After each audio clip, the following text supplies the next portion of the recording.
itu kalau melihat petani di sawah, dan itu sebagian anak-anaknya mondok di saya. Itu kalau saya nyeritani mas, Pak, yang rapat-rapat ketahanan pangan di hotel-hotel itu hanya rapat ketahanan pangan. Sama sebagai petani yang tulen, itu yang hakikat mewujudkan Pak. Sama jangan kecil hati, saya dan di mata Allah Anda yang mempertahankan pangan. Karena Anda belum jadi petani. Jadi itu banyak santri-santri wali muridnya yang bangga dengan saya. Wah, nak ngono berarti kalau wong top iya wong top podo menteri pertanian. Ya kalau menteri kan lapornya sama presiden, kalau sampean tak latih laporannya dari Allah Subhanahu. Nah ini khasnya ulama. Lah saya nanti takut tadi yurfaul ilmu. Nanti itu kalau sudah ada ulama yang kesangkeman kayak saya, nanti yurfaul ilmu itu hilang. Sehingga yang dianggap prestasi ketahanan pangan misalnya ya menteri pangan sama pejabat bu. Saya ngakui mereka berjasa, tapi kalaupun mereka berjaya kan digaji ya. Saya mungkin juga situ. Nah ini kembali ke Quran tadi. Makanya saya tetap bangga dengan Quran. Quran itu spiritnya spirit ngamal. Amilus solihat sama ya'mal sekolah terrutin khairai. Nah kemudian memang ilmu ini kelihatan biasa saja karena ya tidak ada yang menjelaskan. Makanya kalau syukur jenengan gelem ngrungokno ngaji Quran. Saya tidak bangga karena sampai ngaji saya enggak. Biar orang itu bangga lagi dengan teori-teori Quran dan biasa transaksi dengan Allah Subhanahu wa taala. Seperti saya ngaji di sini. Saya ini termasuk terkenal pintar. Beberapa kali saya diminta jadi dosen di universitas terkenal itu berkali-kali. Saya sampai sekarang belum pernah bilang iya dan itu Allah tahu niat saya. Ya supaya saya pilih yang kecil, benono kiai sing ra dosen. Jadi pokoknya murah, buat prospek murah, buat ono gaji murah. Tapi kan presiden saya kan jenengan, jadi saya lapornya sama nopo. Nah, misalnya pengiran kemarin aku marah terus nanti mati, marah terus nak dirasakan non aja juga sana kan juga. Jadi saya sampai sekarang itu mulai dulu saya mondok itu ya marah, tapi tak tahu kalau rasanya marah. Nanti saat ini cara ukuran kiai selevel saya gimana? Karena yang alimnya alim saya, yang lebih kaya banyak sekali. Kamane ilmune itu kalau kasih akeh, tapi nak dunyane wakeh iki pirang-pirang. Ya kuwi dhewe pidato plang-plang bae dene pantangane pidatone kawasan kuwi. Wis pantangan tenan niku ora diutangi. Upar wis disan iku sebagai tak. Nggih tak dito napa ora dito. Ben kualat. Terus njajal wilayah wong alim napa? Dolen ngomong tangga-tangga gue tak didik apa gelem ngaji sing biasa kok dididik apa ngaji sing bermewah napa oh kan kualat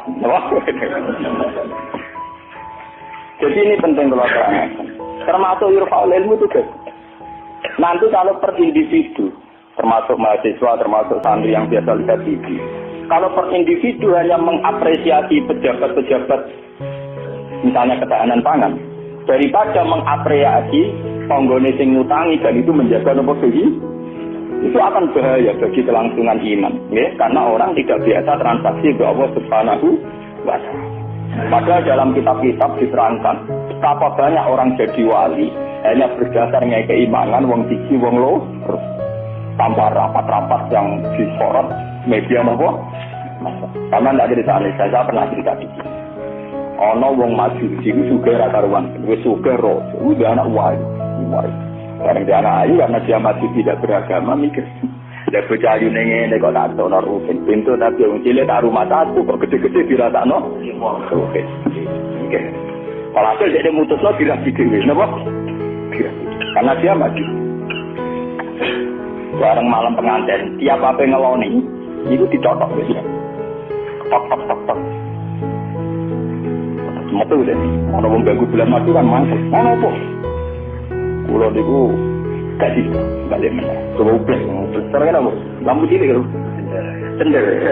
Cender apa? Cender kok gon kowe kan ya. Iya, cender. Oh, cender cara bahasa Rembang lho. Apa liar cender?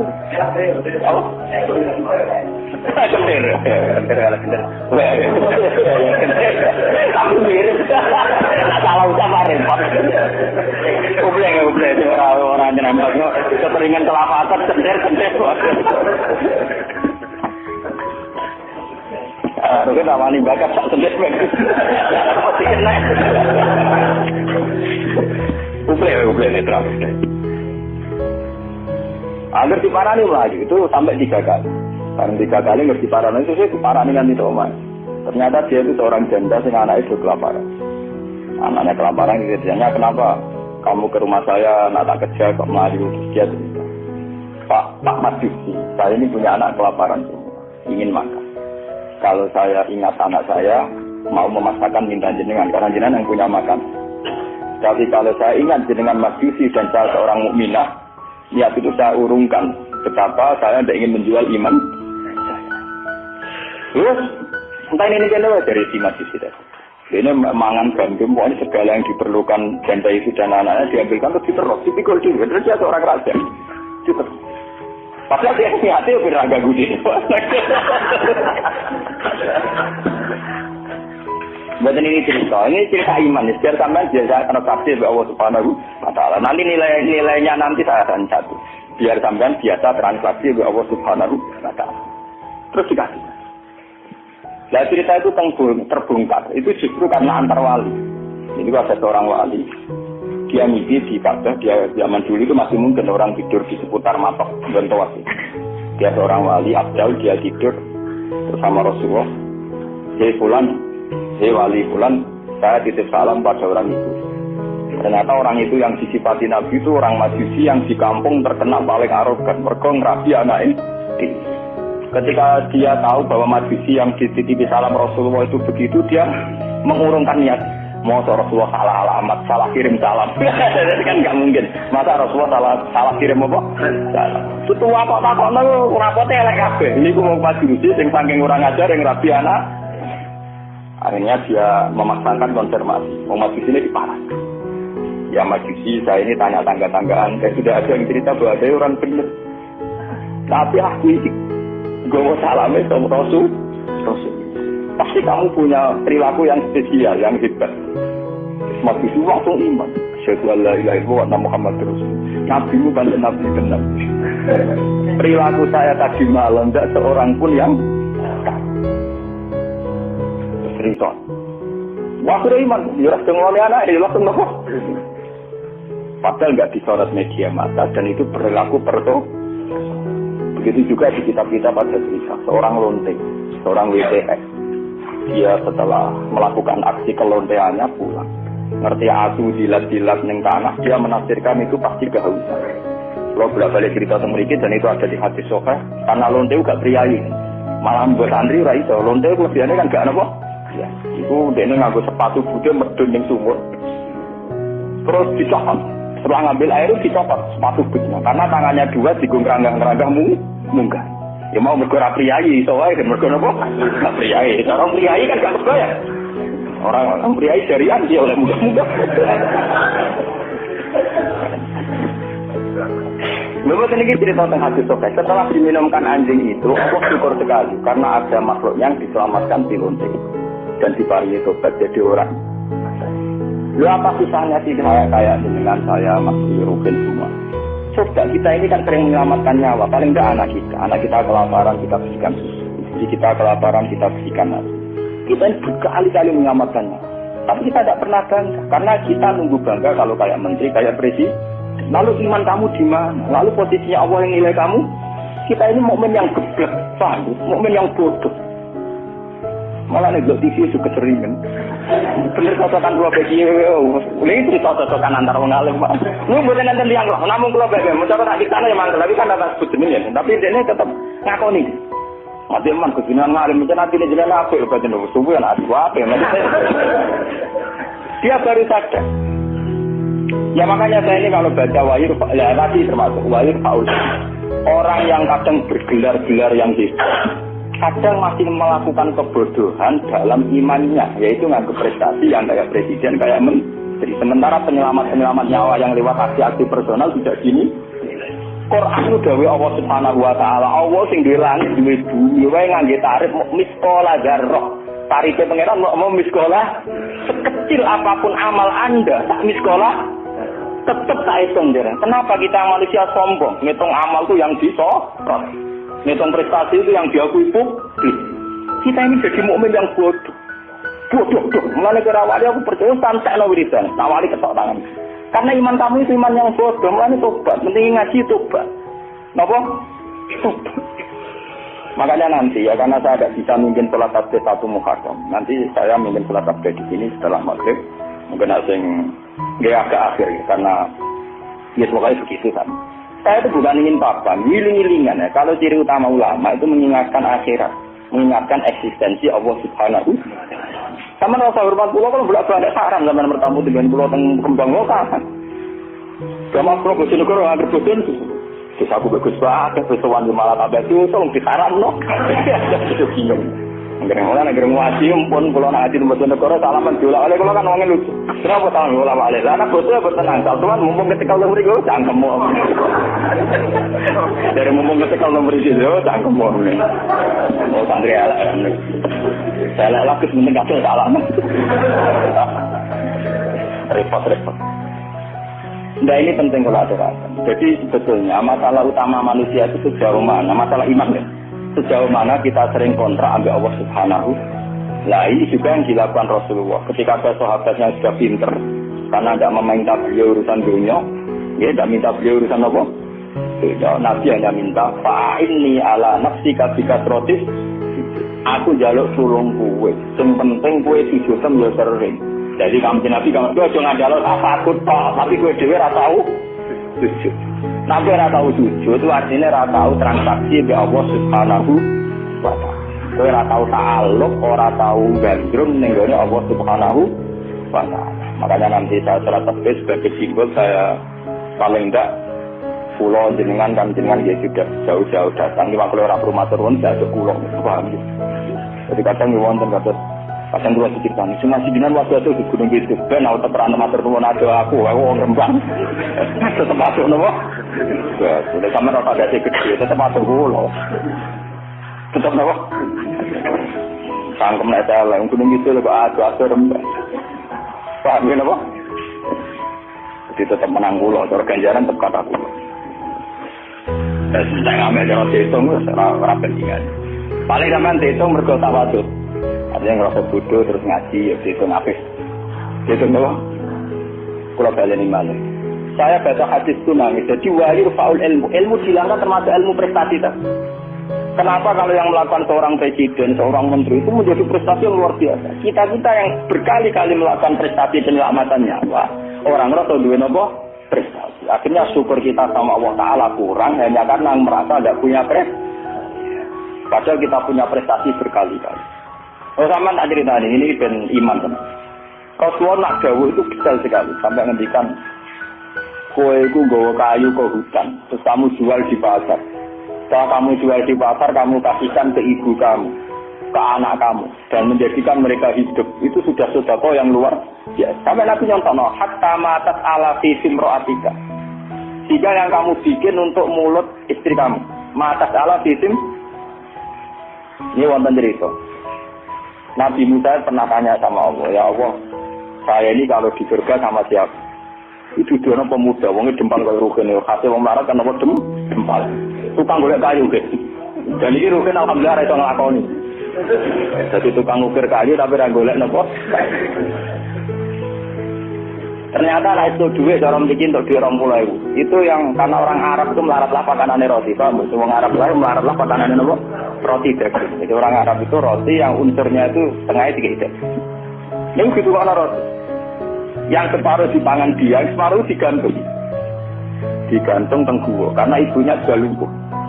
Kalau dia pulang disuapin, kalau dia sedang kerja, ibunya sudah meraih karena digantung di dekat nopo. Jadi dia gitu saja. Dan itu sudah menjadi layak dia setingkat Nabi Musa nanti di surga. Dari Nabi Musa, wong itu kan Nabi Musa normalnya kan ya kayak ini kiai, mesti sholatnya cukup biasa dia. Pokoknya dia kan fotonya ngetok. Oh ternyata enggak gitu, mau bakul yang pacar mulai ya gitu aja. Takutnya ke pengeran. Nah karena apa tuh? Ya karena itu sampai takut krono apa? Ya krono. Paham kan? Jadi dia keliwat. Itu krono tuh. Jadi saya di kesempatan. Makanya saya ini sering cerita ke dia. Jangan kira saya boyong itu karena pondok saya enggak. Saya boyong itu tidak karena pondok saya. Orang no hadis sih. Wong boyong demi pondok apa? Karena demi ibu saya, karena ibu saya masih hidup dan beliau masih membutuhkan saya. Hanya saya sering cerita ke ibu saya, nak lihat ibu butuh mobil pamit, nah ibu rasa pamit. Saya sering bilang gitu sama bapak kangkang, kalau ibu mau daerahnya kemana, ada sama pamit. Saya kalau selain ibu, ya sekarang harus jadi apa? Itu kita ini harus bangga dengan prestasi-prestasi yang dicontohkan Rasulullah Shallallahu Alaihi Wasallam. Tapi kita ini sebagai mukmin bodoh, kita kan belum TV tadi. Kita inginnya kan jadi tokoh hebat yang disorot media massa. Jika misalnya coba masalah air, orang yang menemukan obat air nanti diapresiasi secara internasional. Mereka menemukan obat air. Padahal asal usulnya penyakit air karena seks bebas. Padahal rumusnya Kiai itu lebih dari itu, supaya rakyat gampang orang seks. Tapi orang yang apresiasi. Orang apa? Maksudnya ngomong ya zina ya selamat. Kita ini nasibnya sih anak nuruti pengakuan publik, nasib kita sih iya. Ya ciri utama orang mukmin itu anta kita buah anak tarahu, fa ilam takun tarahu, fa indahu yaraka. Ihsan kita, kebaikan kita kontrakkan dengan Allah Subhanahu wa Ta'ala. Sehingga setiap saat kita ngamal seakan-akan melihat Allah, atau setidaknya yakin dilihat Allah. Intinya biasa transaksi atas nama Allah Subhanahu wa Ta'ala. Makanya saya ngajar di mana-mana itu asik. Jangan kira asik saya itu karena di depan sampean. Mantap no, cara ilang sampean itu mantap. Mati kadang ngantuk turu, kadang ra paham, kadang blengaan nuruti ngono gelo. Cara kula nganggo taklim mutalim sak bubar sampe. Sampeyan nganggo dalil ra sopan ya, Pak. Tapi saya itu enggak nganggo dalil taklim mutalim. Kula langsung nganggo Allah Taala sesuai. Repot. Cuman gelo. Cara etika taklim mutalim gak mlebu kabeh sampeyan. Nek ana gurune teko kudu muates bar kabeh. Nek duwi ora oleh meneh melengak, soalnya tutup. Kalau sampean ngaku kok istilah talim nomor tutup. Ini penting kalau aturakan. Terus kalau suwon sampean harus secerdas sahabat ini. Kalau sampean sudah tahu saya ini misalnya ulama akhirat, ya hubungan saya dengan jenengan harus urusan apa? Kadang masyarakat tuan yang kadang ngawur banget. Kulo nu gak ada bapak, gak ada guru. Memang sebagian saudara saya sekolah umum, karena yang tidak diplot jadi ulama. Tapi yang diplot jadi ulama itu guru-guru saya ini tanyakan Lukman kalau nggak percaya. SD saja enggak. SMP apalagi SMP. Kiai-kiai ini sudah tirakat sebagian anak yang calon pewaris kealiman itu bahkan nggak merasakan sekolah ataupun. Tapi masyarakat enak saja, harus ngerti kiai ini ngono ya anaknya apa sistem Nairu atau apa ujian yuk dungannya. Ya. Saya itu pernah punya kakak wakil bupati. Wakil bupati jadi bukan calon. Kita belum pernah main ke rumahnya. Tanyakan Lukman. Saya itu hanya sekali main karena beliau pas mau haji. Dan itu di keluarga saya dihormati. Memang saya kuatnya ulama ya etikanya begitu. Padahal kakak saya itu sering ke sini, ke Tonggo dulu ketika saya masih kos di sini. Ya karena aturan dasarnya itu. Yang tidak ulama, harus ulama itu dipegang. Padahal itu kakak saya. Dan itu ya gak saling menyinggung ya biasa saja. Saya tenang saja, itu ya tenang saja. Wah itu kalau mau dikatakan kan aneh. Tapi kalau di keluarga saya biasa. Ya orang tersinggung kakak saya, memang yang tidak ulama, kawan. Ngomongin gagal. Ketika ada euforia yang namanya punya figur wakil bupati, wakil di mobil, saya tidak pernah. Zaman itu saya miskin sekali ya, kalau kesini yang beda, biasa nyetok sosa, nyetok angkot di jalan. Kus gak nyilem mobil kakak, cangkem ulama, buat itu mak baik kue. Saya emang cangkem saya, emang masyarakat biar tahu, ulama udah gede gak kue. Ya logika mereka kalau nggak pinjam mobil kakaknya, wakil bupati ke Umbar. Cangkem ulama pada anak kue, akhirnya mau ngesadar. Banyak ulama tenang, jebule gak guyon, maksudnya mereka sadar, nah aku ragu guyon. Guyon dia semua, tak tirakat. Saya itu mangkel kadang, ya itu tadi. Saya ini kan sudah begini, potongan saya kan potongan kuno. Lu ngoten niku nggih. Semuanya sesuatu kulo aku kepen dadi wakil bupati sampai kepen dadi bupati kepen mikir pirang. Kadang kita omongin, sing mampu wudu kita omong. Saya lek Pak Makro iki akad ngene ora kepen dadi ngene iku malah pokon tungane sampe nopo? Kalau ngoten wis maksud jenengan akhirat wis akhirat kula untunya ben tapi jojo tulung aku mrene kok. Tetep ae. Ini wong badhe wonten tiyang daftar tentara nggih tuan kula. Wong bupati itu wong tua dan apa rak pantau iki yo sopan artinya dene yakin dengan Kiai Mandi dari sisi ini kan sopan. Tapi sisi duniawi kan enggak. Aku yang Kiai jujur tak omong, wong setengah bingung kok bingung kok. Aku nak delokno kowe kuwatir kedurungan. Ora ndongakno dari tamu kon ya ana bingung kok. Terus iki sepuro mergo berene kok bingung aku tak omong ngene. Wis punten ayo capek sama. Saya ini nasib. Coba kalau zaman sahabat tidak begitu. Rasulullah sudah silam. Karena dia sering khidmat, gue jaluk tak turuti. Dia mikir beberapa hari terus dia sadar. Ya dunia itu apa enggak? Mesti kiamat. Rasulullah orang yang begitu penting yang kersane Allah Subhanahu wa ta'ala jaga urusan dunia. Jaluk urusan akhir. Coba kalau antara sampean saja hubungannya kayak gitu kan seru. Meskipun ya tidak mungkin aku keluarga yang berukin awal ya tidak mungkin itu mukhal. Tapi kan lumayan tuh. Paling enggak besok kelas makan itu terus lah. Nah, karena saya juga tidak mau sekelas dengan guru saya. Aku sudah mengiwek konco kulo nu. Tapi ngandel kulo itu geman oleh teman-teman. Ini anak keluarga guru jenengan tuh sungkan, gak enak. Mumpun boten usah, Gus. Wong oleh biasa wae mengke pancen kulo kanca ngopi Gus mriko. Jadi dene ora seneng dari swarga karo kanjeng Nabi awor kiai ora seneng. Ning donya wis dilo ning akhirat apa? Gak seneng. Gak bebas lho. Lalu kira power aku kan. Dadi kowe awor ngene-ngene iki.